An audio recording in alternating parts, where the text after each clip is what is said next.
Hello दोस्तों। आज की कहानी है पूस की रात। हल्कू ने आकर स्त्री से कहा, सहना आया है, लाओ जो रुपए रखे हैं उसे दे दूं, किसी तरह गला तो छूटे। मुन्नी झाड़ू लगा रही थी, पीछे फिरकर बोली, 3 ही रुपए हैं, दे दोगे तो कम्मल कहाँ से आवेगा।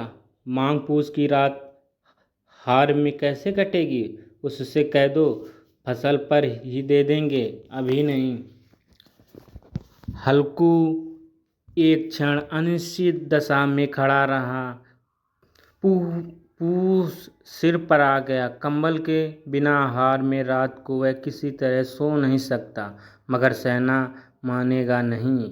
घुड़कियाँ जमावेगा, गालियाँ देगा, भला से जाड़ों में मरेंगे, भला तो सिर से टल जाएगी। यह सोचता हुआ वह अपना भारी भरकम डील लिए हुए जो उसके नाम को झूठ सिद्ध करता है स्त्री के समीप आ गया और खुशामद करके बोला, दे दे, गला तो छूटे, कम्बल के लिए कोई दूसरा उपाय सोचूंगा। मुन्नी उसके पास से दूर हट गई और आंखें तरेती हुई बोली बोली कर चुके दूसरा उपाय, जरा सुनूं तो कौन सा उपाय करोगे।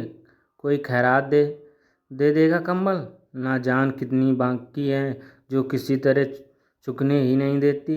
मैं कहती हूँ तुम क्यों नहीं खेती छोड़ देते, मर मर काम करो, उपज हो तो बाकी दे दो। चलो छुट्टी हुई, बाकी चुकाने के लिए ही तो हमारा जन्म हुआ। पेट के लिए मजूरी करो, ऐसी खेती से बाज आए। मैं रुपए ना दूंगी। हल्कू उदास होकर बोला, तो क्या गाली खाऊं। मुन्नी ने तड़प कर कहा, गाली क्यों देगा, क्या उसका राज है। मगर यह कहने के साथ ही उसकी तनी हुई भौं ढीले पड़ गईं। हल्कू के उस वाक्य में जो कठोर सत्य था वह मानो एक भीषण जंतु की भांति उसे घूर रहा था। उसने जाकर आले पर से रुपए निकाले और लाकर हल्कू के हाथ पर रख दिए। फिर बोली, तुम छोड़ दो अब की से खेती, मजूरी में सुख से एक रोटी तो खाने को मिलेगी, किसी की धौंस ना रहेगी। अच्छी खेती है, मजूरी करके लाओ, वह उसी में झोंक दो, उस पर धौंस। हल्कू ने रुपए लिए और इस तरह बाहर चला मानो अपना हृदय निकाल कर देने जा रहा हो। उसने मजूरी से एक एक पैसा काट काट कर 3 रुपए कम्बल के लिए जमा किए थे। वह आज निकले जा रहे थे। एक एक पग के साथ उसका मस्तक पानी दीनता के भार से दबा जा रहा था। पूस की अंधेरी रात, आकाश पर तारे भी ठिठुरते हुए मालूम होते। हल्कू अपने खेत के किनारे ऊख के पत्तों की एक छतरी के नीचे बांस के खटोले पर अपनी पुरानी गाड़ी की चादर ओढ़े पड़ा कांप रहा था। खाट के नीचे उसका संगी कुत्ता जबरा पेट में मुंह डाले सर्दी से कूं कूं कर रहा था। दो में से एक को भी नींद नहीं आ रही थी। हल्कू ने घुटनों को गर्दन में चिपकाते हुए कहा, क्यों जबरा, जाड़ा लगता है। कहता तो था घर पे पुआल पर लेटा रहे तो यहाँ क्या लेने आए थे। अब खाओ ठंड, मैं क्या करूँ, जानते थे मैं यहाँ हलवा पूरी खाने आ रहा हूँ। दौड़े दौड़े आगे चले आए, अब रो नानी के नाम को। जबरा ने पड़े पड़े दो मिलाई और अपनी कूकू को दीर्घ बनाता हुआ कहा, कल से मत आना मेरे साथ, नहीं तो ठंडे हो जाओगे। यहीं रान पचुआ ना जाने कहाँ से बर्फ लिए आ रही। उठूं फिर एक चिलम भरूं, किसी तरह रात तो कटे, 8 चिलम तो पी चुका हूँ। यह खेती का मजा है। और एक भगवान ऐसे पड़े हैं जिनके पास जाड़ा आए तो गर्मी से घबरा कर भागे। मोटे मोटे गद्दे, लिहाफ, कंबल, मजाल जाड़े का गुजर हो जाए। जकदीर की खूबी, मजूरी हम करें, मजा दूसरे लूटें। हल्कू उठा, गड्ढे से जरा सी आग निकाल कर चिलम भरी। जबरा भी उठ बैठा। हल्कू ने चिलम पीते हुए कहा, पिएगा चिलम, जाड़ा तो क्या जाता है, हाँ जरा मन बदल जाता। जबरा ने उसके मुंह की ओर प्रेम से छलकता हुई आंखों से देखा। हल्कू आज और जाड़ा खा ले, कल से मैं यहाँ पुआल बिछा दूंगा, उसी में घुसकर बैठना, तब जाड़ा ना लगेगा। जबरा ने अपने पंजे उसकी घुटनियों पर रख दिए और उसके मुंह के पास अपना मुंह ले गया। हल्कू को उसकी गर्म सांस लगी। चिलम पीकर हल्कू फिर लेटा और निश्चय करके लेटा कि चाहे कुछ भी हो, अब की सो जाऊंगा। फिर एक ही क्षण उसके हृदय में कंपन होने लगा। कभी इस करवट लेटता, कभी उस करवट पर। जाड़ा किसी पिशाच की भांति उसकी छाती पर दबाए हुए था। जब किसी तरह नर आ गया तो उसने जबरा को धीरे से उठाया और उसका सिर को थपथपाकर उसे अपनी गोद में सुला लिया। कुत्ते की देह से जाने कैसी दुर्गंध आ रही थी, पर वह उसे अपनी गोद से चिपटाए हुए ऐसे सुख का अनुभव कर रहा था जो इधर महीनों से उसे ना मिला था। जबरा शायद ये समझ रहा था कि स्वर्ग यही है, और हल्कू की पवित्र आत्मा में तो उस कुत्ते के प्रति घृणा की गंध तक न थी। अपने किसी अभिन्न मित्र या भाई को वह इतनी तत्परता से गले लगाता। वह अपनी दीनता से याद न था जिसने आज उस इस दशा को पहुंचा दिया। नहीं, इस अनोखी मैत्री ने उसकी आत्मा के सब द्वार खोल दिया और उनका एक एक अणु प्रकाश से चमक रहा था।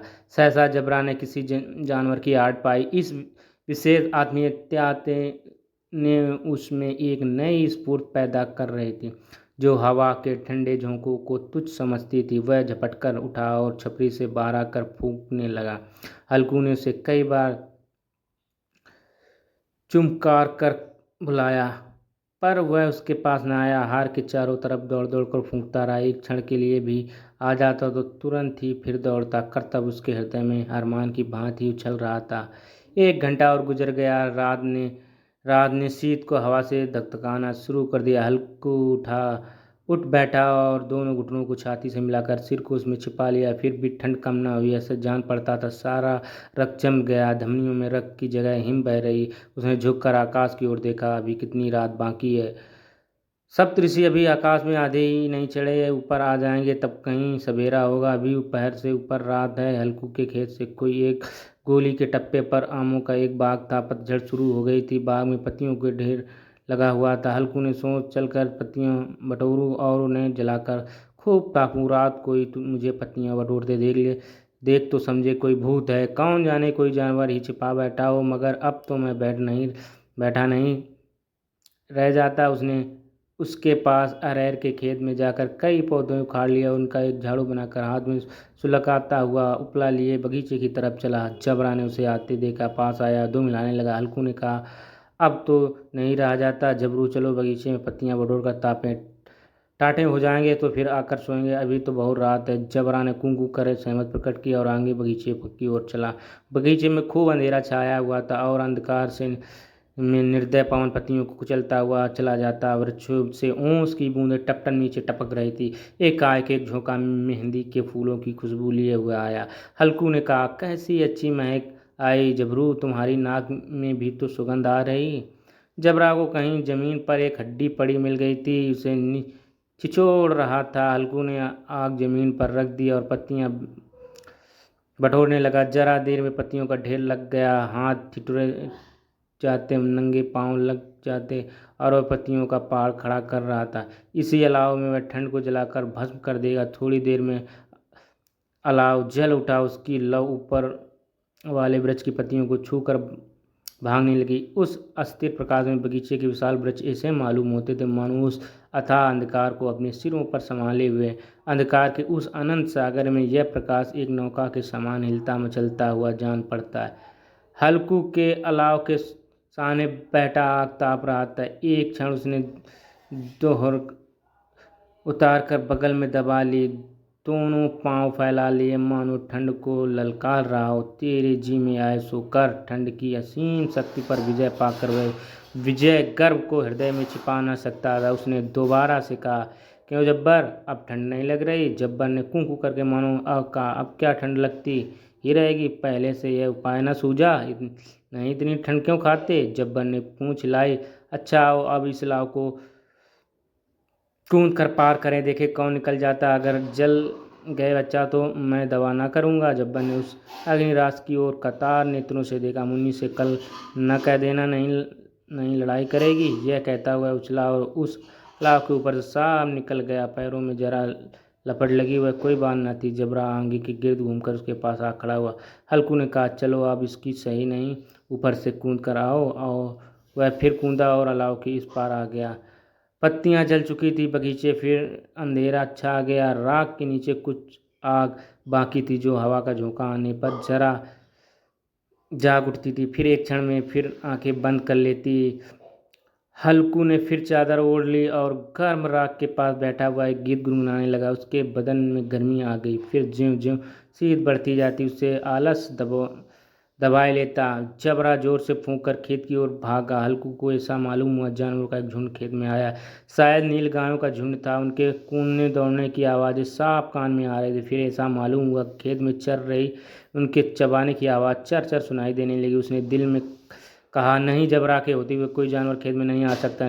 नोच ही डाले, मुझे भ्रम हो रहा था। कहाँ, अब तो कुछ नहीं सुनाई देता। मुझे भी कैसा धोखा हुआ। उसने जोर से आवाज़ लगाई, जबरा। जबरा फूंकता रहा, उसके पास ना आया। जबरा भौंकता रहा, उसके पास ना आया। फिर खेत की चले जाने की आड़ मिली। अब वह अपने को धोखा न दे सका। उसने अपनी जगह से हिलना जहर लग रहा था। कैसा ददाया हुआ बैठा था। इस जाड़े पाले में खेत में जाना, जानवरों के पीछे दौड़ना असहनीय जान पड़ता है। वह अपनी जगह से ना हिला। उसने जोर से आवाज़ लगाई, हिलो हिलो हिलो। जबरा भौंक उठा। जानवर खेत चर रहे थे, फसल तैयार, कैसी अच्छी खेत थी। पर ये दुष्ट जानवर उसका सर्वनाश किए डालते। हल्कू पक्का इरादा करके उठा और 2-3 कदम चला। एकाएक हवा कस ऐसा ठंड चुभने लगा कि बिच्छू के डंक सा झोंका लगा। फिर वह बुझते हुए अलाव के पास आ बैठा और राख को कुदेर कर अपनी ठंड देह को गरमाने लगा। जबरा अपना गला फाड़ डालता था। नील गाय खेत का सफाया किए डालती थी। हल्कू गर्म राख के पास शांत बैठा हुआ था।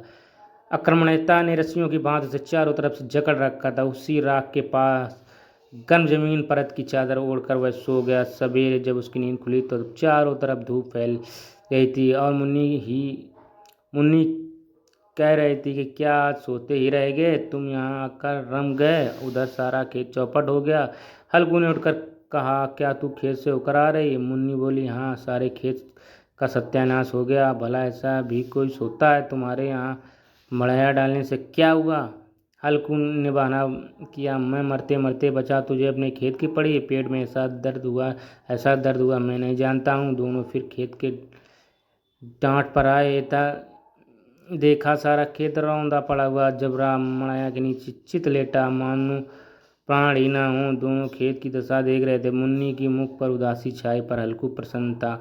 मुन्नी ने चिंतित होकर कहा, अब मजूरी करके मालगुजारी भरनी पड़ेगी। हल्कू ने प्रसन्न मुख से कहा, रात को ठंड यहाँ सोना तो ना पड़ेगा।